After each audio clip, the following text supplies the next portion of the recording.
कहते हैं हर गांव की अपनी एक कहानी होती है और इस गांव की कहानी थी स्कूल के पास खड़ा हुआ एक प्राचीन बरगद का पेड़ और उसके नीचे बना एक विशाल कुआं।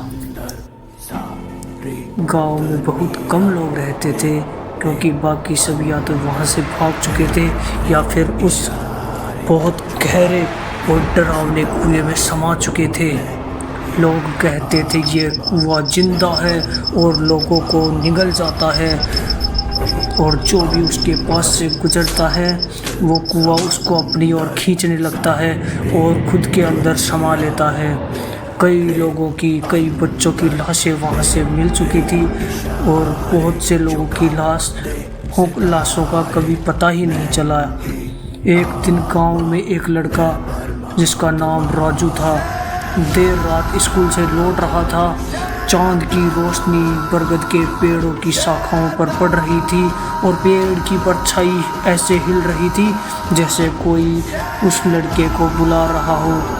अचानक कुएं से ठंडी हवा का झोंका आया और उसके कानों में आवाज गूंजने लगी, राजू इधर आ, राजू इधर आ। और राजू कांप गया। राजू डर के मारे ठिठुर रहा था। उसको ऐसे लग रहा था जैसे कुएं से कोई लाल आंखें उसको घूर रही हो। उसके कदम अपने आप कुएं की तरफ बढ़ने लगे।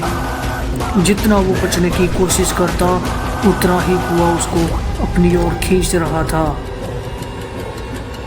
और अंत में राजू उस कुएं के अंदर समा गया।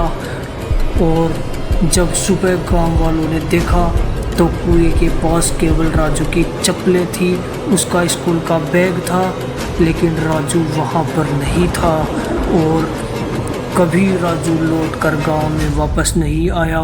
आज भी गांव के लोग कहते हैं उस बरगद और कुएं के पास मत जाना वरना तुम भी उसी अंधेरे में समा जाओगे जहां से कोई लौटकर वापस नहीं आता।